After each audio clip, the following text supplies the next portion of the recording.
اللہ الرحمن الرحیم۔ سحر جو ہے یہ اللہ رب العزت نے زمین پر آزمائش کے طور پہ اتارا۔ اب دنیا کے اندر انسانوں نے اس کو اپنے مقاصد کے لیے اختیار کر لیا۔ اب جادو کے ذریعے انسان سے انتقام بھی لیتا ہے اور اپنے دل کے غصے کی اظہار کو بھی واضح کرتا ہے۔ جادو کے متعلق چونکہ نبی علیہ الصلاۃ والسلام کا فرمان موجود ہے کہ ساحر جو ہے وہ اسلام سے خارج ہو جاتا ہے۔ اب چونکہ ہمارے معاشرے کے اندر یہاں جادو بڑی شدت کے ساتھ ہو رہا ہے، خالی پاکستان دنیا کے اندر، اب جادو کی توڑ کے لیے اللہ رب العزت کے ہاں سب سے مجرب آیات قرآنی کون سی ہیں جو اللہ نے ہم پر نازل فرمائیں، ہمیں عطا فرمائیں۔ حضور علیہ الصلاۃ والسلام پہ خود سحر ہوا، پھر اصحاب رسول علیہ رضوان جو ہے ان پر بھی جادو ہوتا رہا، اس کے بعد ادوار میں بھی ہوتا رہا۔ اب جادو جس طرح قرب قیامت ہم جو ہے قریب ہو رہی قیامت، جادو زیادہ ہوتا جا رہا ہے اور لوگ جو ہے اس کے اندر مبتلا ہوتے جا رہے ہیں۔ جادو ایک تو ہے کہ کوئی انسان کر دے، بعض اوقات انسان جادو نہیں کرتا، شیطان خود جنات جو ہیں وہ جادو کر دیتے ہیں۔ انسان بھی جادو کرتا ہے، جنات بھی جادو کرتے ہیں، چونکہ جنات بھی اسی طرح جنات کے معاون ہیں۔ جس عقیدے کا جن ہوگا وہ اپنے عقیدے کی معاونت کرے گا، اور اس پر حیات الصحابہ کے اندر حضرت مولانا یوسف رحمۃ اللہ علیہ نے واقعہ بھی لکھا ہے کہ کس طرح ایک جن جو ہے وہ بت کے اندر بیٹھ کر عقیدہ خراب کرتا تھا، اور مکہ کے مشرک آئے نبی علیہ السلام کے سامنے کہ آپ تو جو علم توحید بلند کرتے ہیں اور آپ کہتے ہیں میں نبی ہوں انس اور جن کا، ہمارے بت تو آپ کو نبی نہیں مانتے اور بولتے ہیں ہمارے بت، آپ کہتے ہیں ناطق نہیں ہے۔ تو انہوں نے کہا کیسے بولتے ہیں؟ کہا آپ کل آئیں، اور جو ہے آپ جب اگلے دن گئے تو آپ کے پاس سے گھڑ سوار تیزی کے ساتھ دوڑ کے گیا اور آپ کو خالی کہا السلام علیکم یا محمد، بس اتنا اس نے کہا، اور اس کا نیزہ یوں تھا، اور آپ علیہ السلام نے کہا یہ انس نہیں لگتا، لیکن وہ سلام کر کے نکل گیا تیزی میں۔ حضور علیہ السلام وہاں گئے تو وہاں کافی مشرک اکٹھے تھے۔ اب وہ مشرک بیٹھے ہوئے تھے اور جیسے ہوتا ہے جی اب ان کو پتہ چلے گا کہ ہمارے بت بولتے ہیں، یہ کہتے ہیں خدا ان کا کچھ نہیں کر سکتا، یہ بت کچھ نہیں کر سکتے۔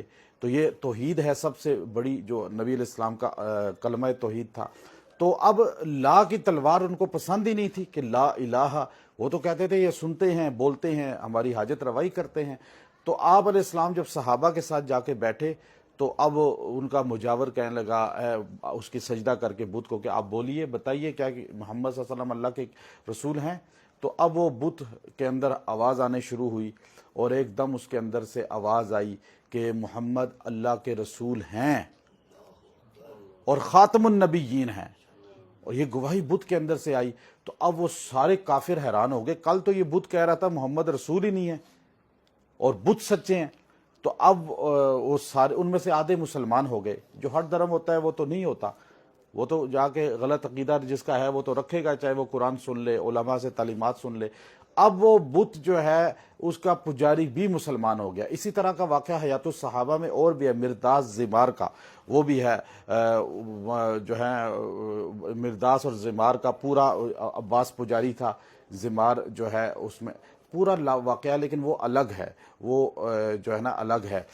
اب آپ علیہ السلام واپس آئے صحابہ کے ساتھ تو گھڑ سوار پھر آپ کے پاس سے گزرا، لیکن گھوڑا روک کر اور نیچے اترا، آپ کو سلام کیا اور سلام کر کے کہا کہ میں آپ کا امتی ہوں، لیکن انس نہیں ہوں، جن ہوں، اور ہم جنات کی جماعت آپ کے ہاتھ پہ تہامہ پہ مسلمان ہوئی تھی اور ہم نصیبین سے چلے تھے، اور آپ کے ہاتھ پہ پہلی بیعت ہونے والی جماعت ہم ہیں۔